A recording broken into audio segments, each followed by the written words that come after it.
നമസ്കാരം. മൂവാറ്റുപുഴയിലെ വാർത്തകളും വിശദാംശങ്ങളുമായി ന്യൂസ് അറ്റ് 8 ആരംഭിക്കുന്നു. നോക്കാം ഇന്നത്തെ പ്രധാന തലക്കെട്ടുകൾ.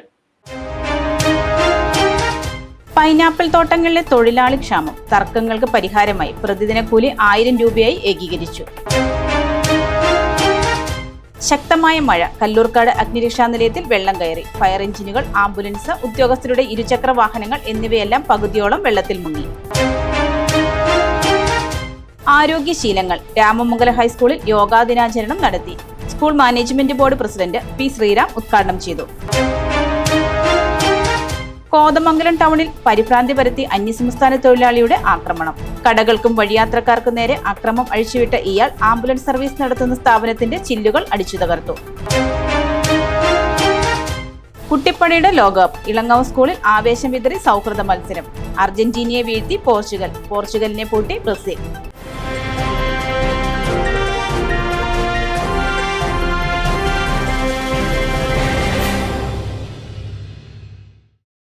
വാർത്തകൾ വിശദമായി. പൈനാപ്പിൾ തോട്ടങ്ങളിലെ തൊഴിലാളി ക്ഷാമത്തിനും തർക്കങ്ങൾക്കും പരിഹാരമായി. അസോസിയേഷൻ പ്രതിനിധികളും തൊഴിലാളി പ്രതിനിധികളുമായി നടത്തിയ ചർച്ചയിൽ പ്രതിദിന കൂലി 1000 രൂപയായി ഏകീകരിച്ചു. മൂവാറ്റുപുഴ, വാഴക്കുളം സമീപ പഞ്ചായത്തുകളിലെയും പൈനാപ്പിൾ കർഷകരും വ്യാപാരികളും നേരിട്ടിരുന്ന കടുത്ത തൊഴിലാളി ക്ഷാമത്തിനും കൂലിത്തർക്കങ്ങൾക്കും പരിഹാരമായി. ജാർഖണ്ഡ്, ഒറീസ, പശ്ചിമ ബംഗാൾ തുടങ്ങിയ സംസ്ഥാനങ്ങളിൽ നിന്നുള്ള തൊഴിലാളികളാണ് മേഖലയിലെ പൈനാപ്പിൾ തോട്ടങ്ങളിൽ ഭൂരിഭാഗവും ജോലി ചെയ്യുന്നത്. എന്നാൽ ബംഗാൾ നിയമസഭാ തെരഞ്ഞെടുപ്പുമായി ബന്ധപ്പെട്ട് തൊഴിലാളികൾ കൂട്ടത്തോടെ നാട്ടിലേക്ക് മടങ്ങിയത് തോട്ടങ്ങളിൽ കടുത്ത തൊഴിലാളി ക്ഷാമം നേരിട്ടിരുന്നു. വിളവെടുപ്പും മറ്റ് കൃഷിപ്പണികളും പ്രതിസന്ധിയിലായ സാഹചര്യം മുതലെടുത്ത് ചില തൊഴിലാളികളും ഏജന്റുമാരും അന്യായമായി കൂലി വർദ്ധിപ്പിച്ചത് കർഷകർക്കും വ്യാപാരികൾക്കും വലിയ സാമ്പത്തിക പ്രതിസന്ധിയാണ് ഉണ്ടാക്കിയത്. ഇത് തൊഴിലാളികളും കർഷകരും വ്യാപാരികളും തമ്മിൽ വലിയ തർക്കങ്ങൾക്കും അസ്വാരസ്യങ്ങൾക്കും കാരണമായിരുന്നു. തുടർന്ന് all Kerala pineapple merchants association president Jose Perumpillikkunnel, all Kerala pineapple farmers association president James Thottumarikkal എന്നിവരുടെ നേതൃത്വത്തിൽ അന്യസംസ്ഥാന തൊഴിലാളി പ്രതിനിധികളുമായി ചർച്ച നടത്തി. അതിഥി തൊഴിലാളികളാണ് കൂടുതലായി തോട്ടങ്ങളിൽ ജോലി ചെയ്യുന്നത്. ആ തൊഴിലാളികൾ കഴിഞ്ഞ കുറേ കാലങ്ങളായി അവർ വാങ്ങുന്ന കൂലിക്ക് ഒരു ഏകീകൃത സ്വഭാവമില്ലാതെ പോയിക്കൊണ്ടിരിക്കുകയാണ്. പൈനാപ്പിൾ വ്യാപാരികളാണെങ്കിലും പൈനാപ്പിൾ കർഷകരാണെങ്കിലും അവർ പറയുന്ന തുകയ്ക്ക് അവരെ വിളിക്കേണ്ട അല്ലെങ്കിൽ അവരെ ജോലി ചെയ്യിപ്പിക്കേണ്ട ഒരു അവസ്ഥയായിരുന്നു. അപ്പം അതുകൊണ്ട് ഞങ്ങൾ സംയുക്തമായി പൈനാപ്പിൾ വ്യാപാരികളുടെ സംഘടന all Kerala pineapple merchant association, അതുപോലെ തന്നെ കർഷക സംഘടനയായ പൈനാപ്പിൾ ഫാർമേഴ്സ് അസോസിയേഷൻ സംയുക്തമായി ഇന്നിവിടെ കൂടുകയും അതിന് ഞങ്ങളൊരു ഏകീകൃത കൂലി തീരുമാനിച്ചു കൊടുക്കാൻ ഞങ്ങളൊരു ധാരണയുമായിട്ടുണ്ട്. അതിൻ്റെ വെളിച്ചത്തിൽ നാളെ മുതൽ സാധാരണ 1000 രൂപ കൂലി കൊടുക്കാനാണ് ഞങ്ങൾ തീരുമാനിക്കുന്നത്. 1000 രൂപ ഓരോരുത്തർക്കും കൂലി കൊടുക്കാനാണ് തീരുമാനിച്ചിരിക്കുന്നത്. ഇതിനു മുമ്പ് 1000 രൂപയിൽ കൂടുതലായി 1200, 1300, 1100 ഒക്കെ വാങ്ങിച്ചുകൊണ്ടിരുന്നു. 1500, 2000 ഒക്കെ വാങ്ങിച്ച ഒരു മാസം മുമ്പ് അതൊക്കെ ഉണ്ടായിരുന്നു. എന്തായാലും അതിനൊരു ഏകീകൃത സ്വഭാവം വരുത്തിക്കൊണ്ട് കൃത്യമായ രീതിയിൽ അതിനൊരു ഫോളോ അപ്പ് ചെയ്ത് പൈനാപ്പിൾ വ്യാപാരികളും പൈനാപ്പിൾ കർഷക സംഘടനയും ഒരുമിച്ച് നിന്നുകൊണ്ട് ഈ കൂലി ഏകീകൃത സ്വഭാവത്തിലേക്ക് കൊണ്ടുവരാൻ ഞങ്ങൾ പരിശ്രമിക്കുകയാണ്. അപ്പോൾ ഏകീകൃതമായിട്ട് വ്യാപാര സമൂഹവും അതുപോലെ കർഷക സമൂഹങ്ങളും ഒന്നിച്ചു നിന്നുകൊണ്ട് ഒരു കൂലി നിശ്ചയിക്കും. അവർക്കും മോശമല്ലാത്ത രീതിയിൽ 900 രൂപ ഇതിനോട് കൊടുത്തിരുന്നു. ഇപ്പോൾ അത് 1000 രൂപയ്ക്ക് വർദ്ധിപ്പിച്ച് കൂലി കൊടുത്ത് ഈ പ്രതിസന്ധി കടത്തുന്ന കർഷകരെയും ഒരുപോലെ വ്യാപാര സമൂഹത്തെ സംരക്ഷിക്കാനുള്ള ഒരു തീരുമാനമെടുത്തിട്ടുണ്ട്. അത് എല്ലാ കർഷക സുഹൃത്തുക്കളും അതുപോലെ അത് പാലിക്കണമെന്നും അതിന് പൂർണ്ണ മനസ്സോട് സഹകരിക്കണമെന്നും ഒപ്പുവെച്ച പുതിയ ധാരണ പ്രകാരം തൊഴിലാളികളുടെ പ്രതിദിന കൂലി 1000 രൂപയായി നിശ്ചയിച്ചു. തൊഴിലാളികൾ രാവിലെ ജോലിയിൽ പ്രവേശിച്ച് വൈകുന്നേരം 5 വരെ 8 മണിക്കൂർ ജോലി ചെയ്യുന്നതിനും ധാരണയായി. ശക്തമായ മഴയിൽ കല്ലൂർക്കാട് അഗ്നിരക്ഷാ നിലയത്തിൽ വെള്ളം കയറി. ഫയർ എഞ്ചിനുകൾ, ആംബുലൻസ്, ഉദ്യോഗസ്ഥരുടെ ഇരുചക്ര വാഹനങ്ങൾ എന്നിവയെല്ലാം പകുതിയോളം വെള്ളത്തിൽ മുങ്ങി. തിങ്കളാഴ്ച പെയ്ത ശക്തമായ മഴയിൽ കല്ലൂർക്കാട് അഗ്നിരക്ഷാ നിലയത്തിൽ വെള്ളം കയറി. ഓഫീസിലെ ഫയലുകളും ഉപകരണങ്ങളും വെള്ളത്തിലായി. സ്റ്റേഷൻ മുറ്റത്ത് നിർത്തിയിട്ടിരുന്ന ഫയർ എഞ്ചിനുകൾ, ആംബുലൻസ്, ഉദ്യോഗസ്ഥരുടെ ഇരുചക്ര വാഹനങ്ങൾ എന്നിവയെല്ലാം പകുതിയോളം വെള്ളത്തിൽ മുങ്ങിയ നിലയിലായിരുന്നു. ഓഫീസിനുള്ളിലേക്ക് വെള്ളം കയറിയതിനെ തുടർന്ന് കമ്പ്യൂട്ടറുകൾ അടക്കമുള്ള ഉപകരണങ്ങൾക്കും ഫർണിച്ചറുകൾക്കും കേടുപാടുകൾ സംഭവിച്ചു. മഴ പെയ്തെത്തുന്ന വെള്ളം സുഗമമായി ഒഴുകിപ്പോകാത്തതാണ് പ്രതിസന്ധി തീർത്തത്. മഴക്കാലപൂർവ്വ ശുചീകരണ പ്രവർത്തനങ്ങൾ പഞ്ചായത്ത് കൃത്യമായി നടത്താത്തതും സ്റ്റേഷന് സമീപത്തുകൂടി കടന്നുപോകുന്ന തോടുകൾ മാലിന്യവും മണ്ണും അടിഞ്ഞുകിടക്കുന്നതുമാണ് നേരിയ മഴയിൽ പോലും ഇത്രയധികം വെള്ളം കയറാൻ ഇടയാക്കിയത്. അടിയന്തര നടപടി സ്വീകരിക്കാൻ അധികൃതർ തയ്യാറാകണമെന്ന് ആവശ്യമുയർന്നു. കുറഞ്ഞ ചെലവിൽ അത്യാധുനിക ആരോഗ്യ പരിരക്ഷ. MCS hospital. We take care of your health. കുട്ടിപ്പടയുടെ ലോകകപ്പ്. ഇളങ്ങമ സ്കൂളിൽ ആവേശം വിതറി സൗഹൃദ മത്സരം. അർജന്റീനയെ വീഴ്ത്തി പോർച്ചുഗൽ. പോർച്ചുഗലിനെ പൂട്ടി ബ്രസീൽ. റഷ്യയും ഖത്തറുമല്ല, ഇപ്പോൾ ഇളങ്ങവം ഗവൺമെന്റ് ഹൈടെക് LP സ്കൂളാണ് യഥാർത്ഥ ലോകകപ്പ് വേദി. കുട്ടി മനസ്സുകളിൽ കാൽപന്തുകളിയുടെ ആവേശം നിറയ്ക്കാൻ അധ്യാപകരും PTAയും ചേർന്നൊരുക്കിയ സൗഹൃദ ഫുട്ബോൾ മത്സരം സ്കൂളിൽ വൻ ഉത്സവമായി മാറി.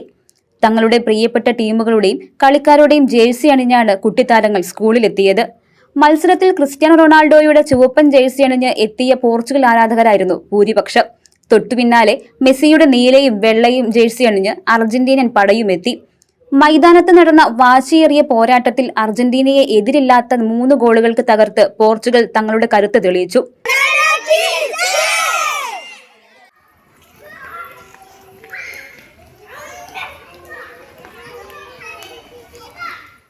പോർച്ചുഗലിന്റെ ജയഭേരി മുഴങ്ങുന്നതിനിടയിലേക്കാണ് കാനറിപ്പടയുടെ വരവ്. സ്കൂളിൽ ബ്രസീൽ ജേഴ്സി അണിഞ്ഞ കുട്ടികൾ കുറവായിരുന്നെങ്കിലും അവർക്ക് തുണയായി അധ്യാപകർ കൂടി കളത്തിലിറങ്ങിയതോടെ കളി മാറിമറിഞ്ഞു. ഒടുവിൽ വമ്പന്മാരായ പോർച്ചുഗലിനെ പരാജയപ്പെടുത്തി ബ്രസീൽ മൈതാനം കീഴടക്കി. PTA president Ranjith S. Nair, പ്രധാനാധ്യാപിക ഷെർമി ജോർജ് എന്നിവർ റഫറിമാരായി കളി നിയന്ത്രിച്ചു.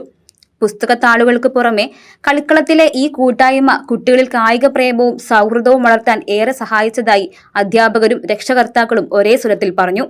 തോൽവിയും വിജയവുമല്ല, കുട്ടികളുടെ കുഞ്ഞു മനസ്സുകളിൽ കാൽപന്തിന്റെ വലിയ ലഹരി നിറച്ചാണ് ഇളങ്ങാവത്തെ ഈ കുട്ടി ലോകകപ്പിന് വിസിൽ മുഴങ്ങിയത്. ആരോഗ്യശീലങ്ങളുമായി രാമമംഗലം ഹൈസ്കൂളിൽ യോഗാ ദിനാചരണം നടത്തി. School management board president P. Sreeram ഉദ്ഘാടനം ചെയ്തു. യോഗ ദിനത്തോടനുബന്ധിച്ച് രാമമംഗലം ഹൈസ്കൂളിൽ ആരോഗ്യ ബോധവൽക്കരണവും യോഗ പരിശീലനവും നടത്തി.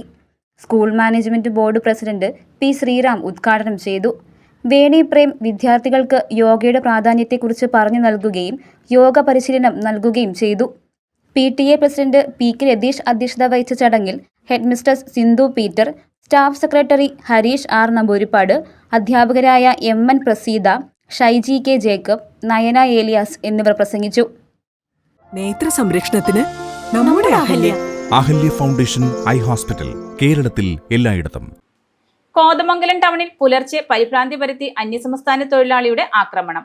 കടകൾക്കും വഴിയാത്രക്കാർക്കും നേരെ അക്രമം അഴിച്ചുവിട്ട ഇയാൾ ആംബുലൻസ് സർവീസ് നടത്തുന്ന സ്ഥാപനത്തിന്റെ ചില്ലുകൾ അടിച്ചു തകർത്തു. പുലർച്ചെ നഗരത്തിലെത്തിയ അന്യസംസ്ഥാന തൊഴിലാളിയാണ് അപ്രതീക്ഷിതമായി ആക്രമണം അഴിച്ചുവിട്ടത്. ടൗണിലെ വിവിധ കടകൾക്കും വഴിയാത്രക്കാർക്കും നേരെ ആക്രമി പ്രകോപനപരമായി പെരുമാറിയെന്നാണ് വിവരം. ആക്രമണത്തിനിടെ കോഴിപ്പിള്ളി കവലയ്ക്ക് സമീപം സെന്റ് തോമസ് എന്ന പേരിൽ ആംബുലൻസ് സർവീസ് നടത്തുന്ന സ്ഥാപനത്തിന്റെ ചില്ലുകൾ ആക്രമി അടിച്ചു തകർത്തു. ഏകദേശം 1 ലക്ഷം രൂപയുടെ നഷ്ടമുണ്ടായിട്ടുണ്ടെന്ന് കടയുടമ സാബു പറഞ്ഞു. ഇന്ന് വെളുപ്പിന് 4 മണിക്ക് ഒരാളെന്നെ അറിയിച്ചത് കട തല്ലിപ്പൊളിക്കണു എന്ന് പറഞ്ഞുകൊണ്ട് അറിയിച്ചു കഴിഞ്ഞപ്പോൾ ഞാൻ ഇവിടെ വന്നു നോക്കിയപ്പോൾ എൻ്റെ കടയുടെ 2 ഗ്ലാസും അടിച്ചു പൊളിച്ച് കടയുടെ ഉള്ളിലുള്ള സാധനങ്ങളെല്ലാം വലിച്ചു വാരിയിട്ട് എന്തൊക്കെ പോയിട്ടുണ്ടെന്ന് അറിയില്ല. ഇനി ഒന്ന് ചെക്ക് ചെയ്ത് നോക്കണം. ഇൻവെർട്ടറിൻ്റെ വയറൊക്കെ വലിച്ചു കുറച്ച് ഇൻവെർട്ടർ കൊണ്ടുപോകാനുള്ള ഒരു ബാറ്ററിയും കൊണ്ടുപോകാനുള്ള ഒരു ഇതുണ്ടായിട്ടുണ്ട്. അത് മാനസികമായിട്ടുള്ള എന്തെങ്കിലും ബുദ്ധിമുട്ടുള്ള ആളാണോ എന്താ ഇതൊന്നും അറിയില്ല. ഒരു ബായി ആണെന്നാണ് പറഞ്ഞത്. പോലീസുകാർ ഓടിച്ച് പിടിച്ചിട്ടുണ്ട്. അപ്പോൾ ഞാൻ ഇവിടെ വന്നപ്പോഴത്തേക്കും 2 ഡോറും തല്ലിപ്പൊളിച്ച് ഇവിടെയുള്ള സാധനങ്ങളെല്ലാം വലിച്ചു വാരി ഇട്ടേക്കുവാണ്. ഇവിടെ ഇരിക്കുന്ന സാധനങ്ങളും എന്തൊക്കെയാ പോയെന്നുള്ളത് ഇനി നമുക്ക് കൃത്യമായിട്ടും നോക്കാം. വിവരം ലഭിച്ചതിനെ തുടർന്ന് കോതമംഗലം പോലീസ് സ്ഥലത്തെത്തി ആക്രമിയെ പിടികൂടുകയായിരുന്നു. ആക്രമണത്തിനിടെ പരിക്കേറ്റ ഇയാളെ ആശുപത്രിയിൽ പ്രവേശിപ്പിച്ചു. ആക്രമണത്തിന്റെ കാരണം വ്യക്തമല്ല. കൂടുതൽ വിവരങ്ങൾ ലഭ്യമായിട്ടില്ല. നിർദ്ദിഷ്ട ആലുവ കോതമംഗലം റോഡിന്റെ അലൈൻമെന്റ് അശാസ്ത്രീയവും പ്രായോഗികമല്ലാത്തതുമാണെന്ന് ചൂണ്ടിക്കാട്ടി ഭൂവുടമകൾ ആക്ഷൻ കൗൺസിൽ രൂപീകരിച്ചു. അശാസ്ത്രീയതകൾ പരിഹരിച്ച ശേഷമേ റോഡ് നിർമ്മാണം മുന്നോട്ട് കൊണ്ടുപോകാനാകൂവെന്ന് പ്രതിനിധികൾ ആവശ്യപ്പെട്ടു. ആലുവ പുളിഞ്ചോട്ടിൽ നിന്ന് ആരംഭിച്ച് മൂന്നാറിന് പോകുന്ന ഈ നിർദ്ദിഷ്ട 4 വരി പാത കോതമംഗലം അരമനപ്പടിയിലാണ് അവസാനിക്കുന്നത്. റോഡ് വികസനവുമായി ബന്ധപ്പെട്ട അശാസ്ത്രീയമായ അലൈൻമെന്റ്, കൃത്യമായി നടത്തപ്പെടാത്ത സാമൂഹ്യാഘാത പഠനം, നഷ്ടപരിഹാരവുമായി ബന്ധപ്പെട്ട ആശങ്കകൾ, ഭൂ ഉടമകളുടെയും വ്യാപാര സ്ഥാപന ഉടമകളുടെയും അവകാശ സംരക്ഷണം തുടങ്ങിയ പ്രശ്നങ്ങളാണ് നിർദ്ദിഷ്ട പാത ഉയർത്തുന്നത്. അശാസ്ത്രീയതകൾ പരിഹരിച്ച ശേഷമേ റോഡ് നിർമ്മാണം മുന്നോട്ട് കൊണ്ടുപോകാവൂവെന്നും ഭൂമി നഷ്ടപ്പെടുന്നവർക്ക് അർഹമായ നഷ്ടപരിഹാരം ഉറപ്പാക്കണമെന്നും പദ്ധതിയുമായി ബന്ധപ്പെട്ട എല്ലാ കാര്യങ്ങളിലും പൂർണ്ണ സുതാര്യത പാലിക്കണമെന്നും ഭൂ ഉടമകളുടെയും വ്യാപാരികളുടെയും പ്രതിനിധികൾ ആവശ്യപ്പെട്ടു. ഈ റോഡ് ആലുവയിൽ നിന്നും ആരംഭിച്ച് മൂന്നാറിലേക്ക് പോകുന്ന റോഡാണ്. ഇതിന് ഇപ്പോൾ തന്നെയുള്ള ഒരു പ്രശ്നം, കവലകളിലുള്ള ഒരു ട്രാഫിക് ബ്ലോക്ക് മാത്രമാണ് ഈ റോഡ് അഭിമുഖീകരിക്കുന്ന ഒരു പ്രശ്നമുള്ളത്. മറ്റു മേഖലകളിലൊന്നുമില്ല. 4-5 കവലകളുടെ വിപുലീകരണത്തോടുകൂടി ഇത് പരിഹരിക്കാവുന്നതാണ്. പക്ഷേ ഭാവിയിൽ വരാൻ പോകുന്ന കേരളത്തിൻ്റെ വികസനത്തിന് 4 വരി പാത അനിവാര്യമായതുകൊണ്ട് ഞങ്ങൾ അതിനോട് വളരെയധികം സഹകരിക്കുന്നു, എല്ലാ ഐക്യദാർഢ്യവും പ്രഖ്യാപിക്കുകയാണ്. പക്ഷേ ഇതിനുണ്ടാകുന്ന ഒരു 3-4 കാര്യങ്ങളിൽ വളരെയധികം ആശങ്കയുണ്ട്. ഒരുപാട് പ്രശ്നങ്ങളുണ്ട്, പക്ഷേ 3-4 കാര്യങ്ങൾ വളരെ ആശങ്കയുണ്ട്. ഒന്ന്, ഇതിൽ കൂടി 100 കണക്കിന് ബസ്സുകൾ പോകുന്നുണ്ട്. സ്വകാര്യ ബസ്സുകളുണ്ട്, KSRTC ബസ്സുകളുണ്ട്, പിന്നെ അതുപോലെ തന്നെ ഹെവി വെഹിക്കിൾസ് ഉണ്ട്, ചെറുകിട വാഹനങ്ങളുണ്ട്. പ്രതിദിനം ഒരുപാട് വാഹനങ്ങൾ കടന്നു പോകുന്ന, മിനിറ്റുകളിൽ 10-15 വാഹനം ഒരേ സമയത്ത് കടന്നു പോകുന്ന റോഡാണ്. ഇതിൻ്റെ ഇരുവശത്തും ആളുകൾ താമസിക്കുന്നു, ഷോപ്പുകളുണ്ട്. ഇതിൻ്റെ ഒരു പ്രശ്നം, ഇതിന് ബസ് വേ ഒരു സ്ഥലത്തും കാണിച്ചതായിട്ട് കാണുന്നില്ല. ബസ് വേക്ക് വേണ്ടി പ്രത്യേക സ്ഥലവും ഇവർ കാണിക്കുന്നില്ല. ബസ് നിർത്തി യാത്രക്കാരെ കയറ്റുകയും ഇറക്കുകയും ചെയ്യുമ്പോൾ വെറും 2 വരി മാത്രമേ ഉള്ളൂ. അതിന് ഏറ്റവും വലിയ പ്രത്യേകത സർവീസ് റോഡ് ഇതിൽ കാണിക്കുന്നില്ല എന്നുള്ളതാണ്.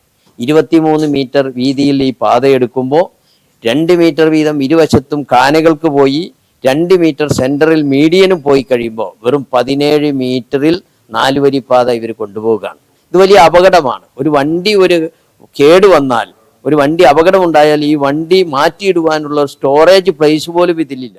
ആലുവ കോതമംഗലം റോഡ് വികസനവുമായി ബന്ധപ്പെട്ട് കോതമംഗലം താലൂക്കിലെ ഭൂ ഉടമകളുടെയും വ്യാപാര സ്ഥാപന ഉടമകളുടെയും പ്രദേശവാസികളുടെയും ആശങ്കകളും അവകാശങ്ങളും സംരക്ഷിക്കുന്നതിനായി രൂപീകരിക്കുന്ന ആക്ഷൻ കൗൺസിലിന്റെ പൊതുയോഗം നെല്ലിക്കുഴി കനാൽപാലം സെൻഹ അരീന കൺവെൻഷൻ സെന്ററിൽ നടന്നു.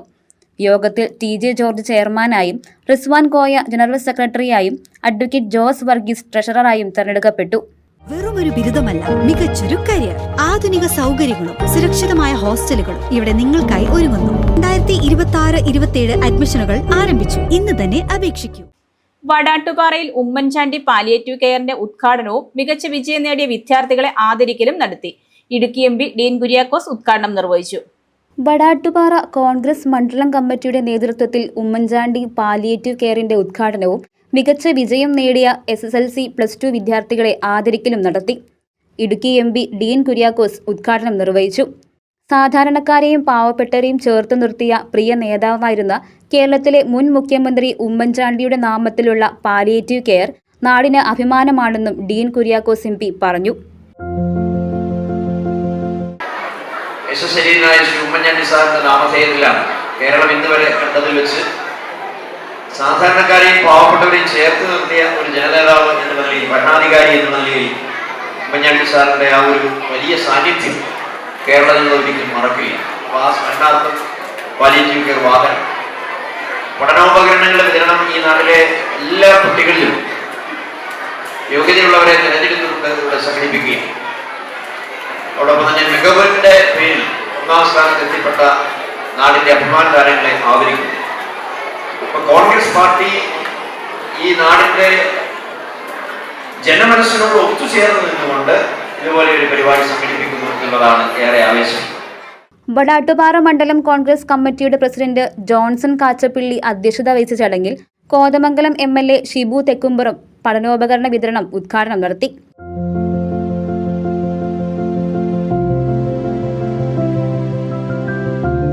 Kavalangad block Congress committee president Babu Elias, Kothamangalam block Congress committee president Shameer Panakkal, Kuttampuzha panchayat president Mary Kuriakose, vice president Eldhose Baby, EC Roy, CB KA, Kavitha Gopakumar, Salma Shanavas, VS Narayanan എന്നിവർ പ്രസംഗിച്ചു.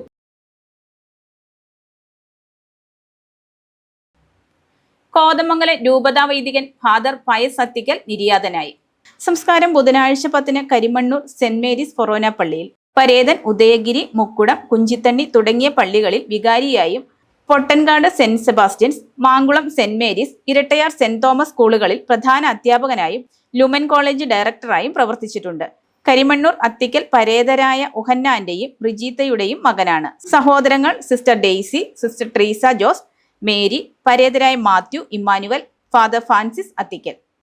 മൂവാറ്റുപുഴ അടൂപ്പറമ്പ് ചുണ്ടങ്ങായിൽ ഐപ്പു ജോസഫിന്റെ ഭാര്യ റോസമ്മ നിര്യാതയായി. സംസ്കാരം ചൊവ്വാഴ്ച 3 നിർമ്മലമാതാ പള്ളിയിൽ. മക്കൾ Baby, Elsy, Benny, Binu, Bimi, Biju, Jibu. മരുമക്കൾ ലാലി, ജോൺ, പരേതനായ തങ്കച്ചൻ.